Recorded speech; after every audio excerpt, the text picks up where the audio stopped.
اسی وجہ سے قرآن کریم کہ اگر آیات اٹھا کر دیکھا جائے، پڑھا جائے، تو توحید کے بعد، اللہ پر ایمان رکھنے کے بعد سب سے زیادہ زور دیا گیا ایمان بالآخرت پر۔ کیوں زور دیا گیا؟ تاکہ موجودہ دنیا کے تمام اعمال اور ان کے نتائج اسی آنے والی زندگی پر قائم ہے، آخرت پر قائم ہے۔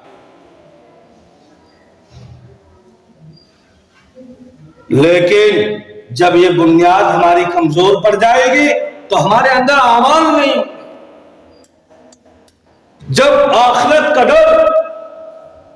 ہمارے دلوں سے، ہمارے دماغ سے ختم ہو جائے گا تو ہم اعمال ہی نہیں کریں گے۔ اعمال کرنے کی ضرورت کیا رہے گی جب ڈر ہی نہیں کسی چیز کا؟ غیر مسلم جو ہے وہ ایمان اور آخرت پر، عذاب قبر پر اور جہنم کے عذاب پر، وہاں کے جو ہے حساب و کتاب پر ان کا ایمان نہیں، تو جو چاہے وہ کرتے، چاہے وہ رہن پر کھیت رکھے، چاہے وہ سودی کاروبار کرے، چاہے وہ شراب نوشی کرے، چاہے کچھ بھی کرے، کوئی بھی جرم کرے، کوئی بھی گناہ کرے، ان کو کوئی فکر نہیں۔ وہ تو کہتے ہیں اصل زندگی ہماری دنیا کی زندگی، لیکن ایمان والے کی ایسا نہیں۔ اللہ کے نبی صلی اللہ علیہ وسلم اپنے حجرے مبارک کے اندر تشریف فرماتے، حجرہ پھر بھی نبی کا حجرہ ٹوٹا پھوٹا حجرہ تھا، چھپر کھجور کے چھالوں کا چھپر پڑا ہوا تھا، کچے مکانات تھے، ایک پھٹا پرانا چمڑے کا مشکینہ ٹانگا ہوا تھا، وہ بھی پھٹا تھا، ایک ٹوٹا پھوٹا پانی پینے کے لیے پیالہ تھا، مٹھی بھر جو ایک کونے میں پڑے ہوئے تھے، اور آقا علیہ الصلوۃ والسلام ایک بورے کے اوپر آرام فرما رہے تھے۔ اللہ کے نبی صلی اللہ علیہ وسلم اتنے حسین اور جمیل ذات جو اللہ تبارک و تعالیٰ نے اپنے مخصوص سانچے سے بنائی، اور اس سانچے سے اللہ کے نبی کو مبعوث فرما کر، پیدا فرما کر وہ دنیا کے سانچہ ہی توڑ دیا کہ قیامت تک نہ ایسا کوئی انسان پیدا ہوگا نہ اللہ تبارک و تعالیٰ نے پیدا کیا۔ اتنا خوبصورت سانچہ، اتنے آپ نبی خوبصورت تھے۔ حضرت عائشہ کہتی اگر میری سوئی بھی گم ہو جایا کرتی تھی تو آقا علیہ الصلوۃ والسلام کو اپنے میں حجرے میں لے جایا کرتے تھی، اور آپ کو خوبصورتی تھی اپنی سوئی میں ڈھونڈ لیا کرتی ہے۔ اللہ کے رسول اتنے خوبصورت تھے، تو خوبصورت بدن بھی ہوگا۔ آپ علیہ الصلوۃ والسلام ننگے بدن اپنے حجرے مبارک پر میں تشریف فرما تھے، اور کھجور کی چٹائی تھی، یا تقریباً بورا تھا کاٹ کر، تو آپ علیہ الصلوۃ والسلام کے خوبصورت جسم کے اوپر وہ بورے یا کھجور کی چٹائی کے نشانات بنے ہوئے تھے۔ اتفاق سے اس سچویشن کے اندر سیدنا خلیفہ دوم امیر المومنین حضرت عمر بن خطاب رضی اللہ تعالیٰ عنہ داخل ہو گئی۔ جب دیکھتے ہیں کہ میرے آقا اس حال کے اندر، میرے آقا کی یہ غربت، ہم دیکھتے ہیں کہ وہ کافر لوگ قیصر و کسریٰ جو سونے کے تاج پہنتے، چاندی کے پلیٹ میں کھانا کھاتے ہیں، سونے کی مسہریوں پر آرام کرتے ہیں، ہزاروں ان کے خدام ہیں اور طرح طرح کے پکوان ہیں، اور یہ سید المرسلین ہیں، جناب کریم ہیں، امام الانبیاء ہیں۔ ان کے وجہ سے کائنات بنائی گئی کہ رب نے کہا لولاک لما خلقت الافلاک، اے پیغمبر آپ نہ ہوتے تو یہ دنیا نہیں ہوتی، کائنات ہی نہیں ہوتی۔ ان کے صدقے میں یہ سب کھا پی رہے، عیش کر رہے، ڈنڈوت کاٹ رہے، اور ہمارے آقا ہمارے نبی بتاؤ اس سچویشن کے اندر یہ غربت ہے۔ اللہ کے رسول اللہ حضرت عمر رضی اللہ تعالیٰ عنہ کو رونا آ گیا۔ جب دھٹکار پھوڑ کر آواز رونے کی آئی تو آقا علیہ الصلوۃ والسلام کی آنکھ کھل گئی، وہ کہنے لگے عمر کیا بات ہو گئی، کون سی آفت آ گئی؟ تو حضرت عمر رضی اللہ تعالیٰ عنہ نے یہ بات بتائی کہ ہم دیکھتے ہیں کہ وہ کفار، وہ اللہ کے نافرمان کہ جو اللہ کے زمین پر رہتے ہیں، اللہ کے دیے ہوئے رزق کو کھاتے ہیں، اللہ کے جو ہے فضا کے اندر، پیدا کی فضا کے اندر وہ سانس لیتے ہیں اور اللہ کی نافرمانی کرتے، اللہ تبارک و تعالیٰ نے ان کو اتنا مال دولت دے رکھا، اتنی فراوانی، اور ہمارے محبوب ہے اور امام الانبیاء ہے، اور اللہ کے بعد اگر کسی ذات کا نمبر آتا ہے تو حضرت محمد مصطفیٰ صلی اللہ علیہ وسلم، اور آپ اس غربت کی زندگی گزار رہے ہیں۔ تو سنو آقا کریم صلی اللہ علیہ وسلم کیا فرماتے ہیں، جو قیامت تک آنے والے امت مسلمہ کے لیے درس ہے، اور نبی صلی اللہ علیہ وسلم کی اس قول کو، اس حدیث کو آب زر کے لکھنے سے قابل ہے، اور ہمارے لیے سرمایہ حیات ہے، ہمارے لیے اس میں آخرت کی ترقیاں ہیں، کہ اللہ کے نبی صلی اللہ علیہ وسلم فرماتے وَلَهُمْ فِي الدُّنْيَا لَنَا فِي الْآخِرَةِ، دنیا کافروں کے دل لیے سب کچھ دنیا ہی کے اندر ہے، لیکن ہماری اصل دنیا کیا ہے بھائی؟ آخرت کی دنیا ہے۔ اللہ کے نبی نے ایک موقع پہ فرمایا انا وفی الدنیا کراکب استظل تحت الشجرہ، کہ میں یعنی ہم سب مسلمان ایمان رکھنے والے اللہ پر دنیا کے اندر اس طریقے سے ہیں جیسے کہ ایک سایہ دار درخت ایک مسافر کی درخت کے نیچے تھوڑی سا آرام کرتا ہے، استراحت حاصل کرتا ہے، اور پھر اپنے منزل مقصود کی طرف چل پڑتا ہے۔ تو ایمان والوں کے لیے دنیا ایسی، یہ ابدی زندگی نہیں ہے، یہ تو ایک عارضی زندگی ہے، ایک فانی ہونے والی زندگی ہے۔ کل من علیہا فان ویبقی وجہ ربک ذو الجلال والاکرام۔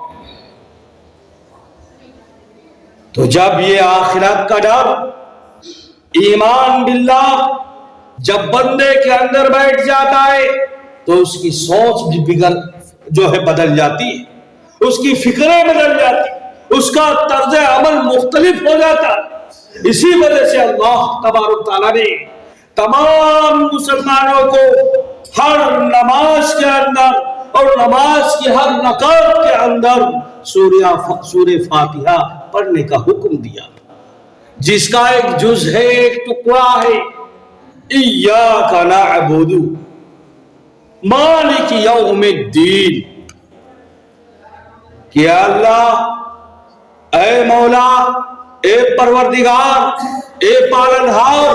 اے دنیا کے بنانے والے خدا، مالک یوم الدین، اصل زندگی کا تو ہی مالک ہے، تو ہی خالق ہے، یوم جزا کا، قیامت کا، حساب و کتاب کا، جہنم اور جنت کے اندر جانے کے فیصلے کرنے والا، میدان محشر کے ہولناکی سے بچانے والا تو ہی خدا ہے، یوم جزا کا تو ہی مالک ہے، تیری عدالت کے اندر انصاف ہی انصاف، مالک یوم الدین، تاکہ دنیا کے ایمان رکھنے والے، تاکہ تمام ایمان رکھنے والے کے دل و دماغ کے اندر آخرت کا، ایمان بالجزا کا تصور بیٹھ جائے۔ لیکن جب یہ تصور ہمارے آپ کے دل و دماغ سے نکل جائے گا، انسان کے دلوں سے نکل جائے گا، تو انسان انسانیت سے نکل جائے گا، وہ وحشی درندہ بن جائے گا، وہ ظالم بن جائے گا، وہ قاتل بن جائے گا، وہ لٹیرا بن جائے گا، وہ منمانی زندگی گزارنے والا بن جائے گا، وہ بے لگام ہو جائے گا، وہ بے باک بن جائے گا، وہ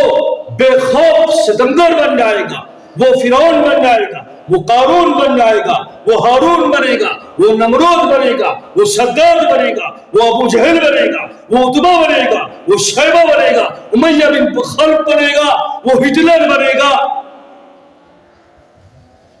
وہ نپولین بنے گا، سارے جو ہیں حدود کو توڑ دے گا، ظلم و ستم کے بازار گرم کر دے گا۔ لیکن اس کے برعکس جس کے اندر خوف خدا ہوگا، آخرت کی زندگی پر ایمان رکھتا ہوگا، یقین رکھتا ہوگا، تو دوسروں کو نہیں دیکھا یہ فلاں انسان کیا کر رہا ہے۔ قرآن کہتا وَلَا وَازِرَةٌ وِزْرَ أُخْرَىٰ، کہ ہر ایک کو اکیلے ہر ایک کو الگ الگ اپنا جواب دینا ہوگا، اور سب اکیلے اپنی قبر کے اندر جائے گا۔ کوئی کسی کا حساب و کتاب کے اندر شریک نہ ہوگا، کوئی کسی کے اعمال کے اندر شریک نہ ہوگا۔ حضرت عائشہ صدیقہ رضی اللہ تعالی عنہا کو رونا ہے اور بہت رو رہی۔ اللہ کے نبی پوچھ رہے ہیں عائشہ آپ کیوں رو رہی ہیں، کیا بات ہے، کس چیز نے آپ کو رلا دیا؟ تو حضرت عائشہ صدیقہ رضی اللہ تعالی عنہا فرماتی ہے اللہ کے رسول اللہ صلی اللہ علیہ وسلم مجھے میدان محشر کا، مجھے قیامت کا، مجھے آخرت کا وہ منظر یاد آ رہا کہ وہاں کیا ہوگا، اس وجہ سے مجھے رونا آ رہا۔ یا اللہ کے نبی صلی اللہ علیہ وسلم کیا آپ اپنے آل اولاد کو، اہل عیال کو آخرت کے اندر یاد کریں گے؟ تو جناب کریم حضرت محمد ربی صلی اللہ علیہ وسلم فرماتے جو نبی ہیں، جو ہم سارے مسلمانوں کی شفاعت و سفارش کریں گے اللہ تعالیٰ سے، وہ کہتے 3 ایسے مقامات ہیں جو کوئی کسی کو یاد نہیں کرے۔ یوم یفر المرء من اخیہ وامہ وابیہ وصاحبتہ وبنیہ لکل امرئ منہم یومئذ شأن یغنیہ، کہ آج جو ہم اللہ کے احکام کو، اپنے نبی کے فرمان کو اپنے جوتوں کے نیچے رون دیتے، ان حدود کو ہم پار کر دیتے، توڑ دیتے ہیں، ان اپنے اولادوں کے لیے، اپنے بچوں کی دلکش مسکراہٹ دیکھنے کے لیے، اپنے بچوں اور بیوی کی لونگ اسٹینڈنگ اچھی زندگی بنانے کے لیے ہم رشوت کا بازار گرم کرتے ہیں۔ اگر ہم کوئی حاکم ہیں تو رشوت لیتے ہیں، ظلم کرتے ہیں، کسی کی خیریت دباتے ہیں، اپنے بھائی کا حق مارتے ہیں، کیوں؟ اپنے بچوں اور بیویوں کو دلکش مسکراہٹ دیکھنے کے لیے۔ لیکن وہی بھاگیں گے اگر ایک نیکی بھی کم ہوگی۔ ہمارا وہ بچہ جو ہر وقت اپنے ہم جگر سے لگائے بیٹھے رہتے تھے، وہ ماں جو ایک ایک بات پر، ایک ایک تکلیف پر اگر بچے کے پیر کے اندر اگر کاٹا کر جاتا تھا تو ماں کی آنکھیں نم ہو جاتی تھیں اور آنکھیں چھلک جاتی تھیں، وہ ماں اگر ایک نیکی کم ہوگی تو وہ دینے سے انکار کر دے گی۔ یوم یفر المرء من اخیہ وامہ وابیہ وصاحبتہ وبنیہ لکل امرئ یومئذ شأن یغنیہ وجوہ یومئذ مسفرہ وضاحکۃ مستبشرہ۔ کوئی سب ایک دوسرے سے ایسے بھاگیں گے ایسا لگے گا کہ کوئی کسی کو جانتا نہیں۔ تو کہنے کا مقصد ہے یہ جو دنیا کی زندگی ہے صرف ایک جملے کے اندر کہ جہنم، جنت، جہنم اور جنت کی کھلی آفس ہے دنیا، جہنم اور جنت کی کھلی آفس ہے دنیا، عمل کر کے ٹکٹ لے لو جہاں جانے کی خواہش ہے۔ اللہ تعالیٰ سے دعا کرے اللہ تعالیٰ ہم سب کو عمل کی توفیق عطا فرمائے، آمین۔ وآخر دعوانا الحمدللہ رب العالمین۔